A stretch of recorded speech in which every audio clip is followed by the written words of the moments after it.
The Baroque period in art has a rather fascinating beginning. During the mid-1500s, the Catholic Church was feeling threatened by the increasing conversion of the population to Lutheranism. The Church convened the Council of Trent, which took place from 1545 to 1563. At the Council of Trent, religious reforms were being questioned, proposed, and reconsidered. Martin Luther's scathing criticism of the Church found supporters everywhere. As a response, the Church launched an advertising blitz, reiterating and reaffirming its fundamental teachings to combat the Protestant criticisms that were turning the public away from the Catholic Church. Since winning over the few educated intellectuals who were able to read at the time would not make a big difference in maintaining the power of the Catholic Church, the uneducated masses were targeted.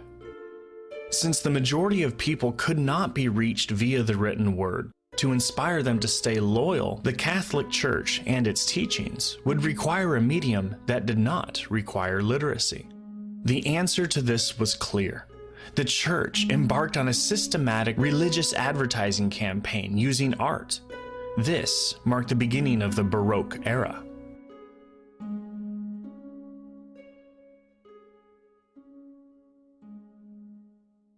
In the 1600s, the Baroque style became prevalent among artists in Rome and Italy, and Baroque works filled with religious grandeur spread to other parts of Europe until the 1750s.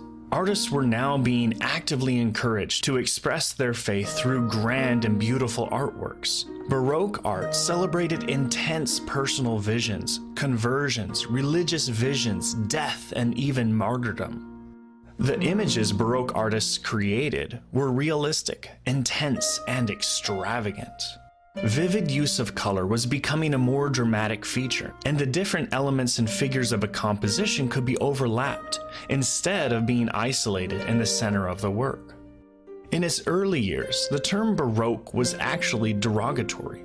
To call something Baroque meant that it was considered overly exaggerated and filled with unflattering details like warts and wrinkles. This offended viewers and critics who were used to the painstaking realism of the Renaissance. Baroque paintings show a wide range of styles and artistic influences. They are dramatic and offer rich details, beautiful deep shades of color, and honest realism.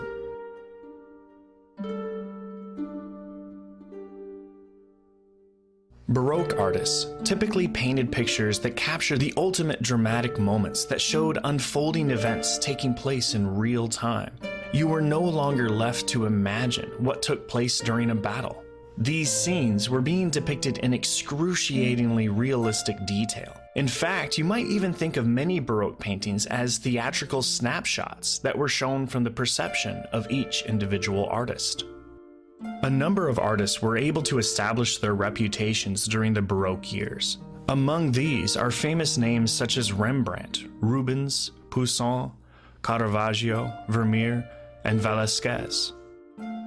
Rembrandt was a true master of Baroque art techniques. You can observe his exceptional use of light and shadows in Philosopher and Meditation, or Descent from the Cross. Today, his brilliant brushstrokes and keen eye can be seen when looking at any of the masterpieces that he created during the 17th century. Poussin's religious paintings were didactic in nature. They were meant to teach moral lessons to students and persuade them of the importance of biblical and classic mythological events.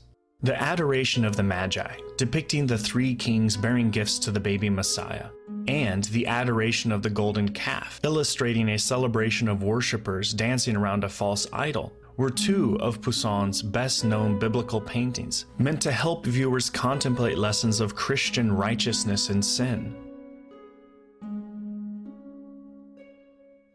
Poussin's work is noted for its vivid backgrounds, which include both natural landscapes and mathematically precise architecture.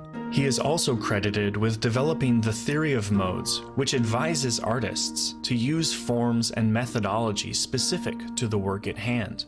Caravaggio's Crucifixion of St. Peter is a classic example of how Baroque artists use the medium of art to skillfully tell an entire story. They evoked a spiritual response and reinstated faith in one fell swoop, without making any of this overtly evident. The piece depicts the scene where St. Peter, impaled on the crucifix, is being lifted by 3 Romans after his request to be positioned upside down. The eloquent body language depicted in each of the figures in this masterpiece speaks volumes about the artist's skill.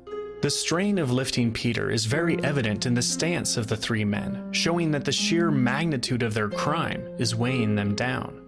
St. Peter's face is bathed in divine light, glorifying him without impinging on the drama and emotion of the scene.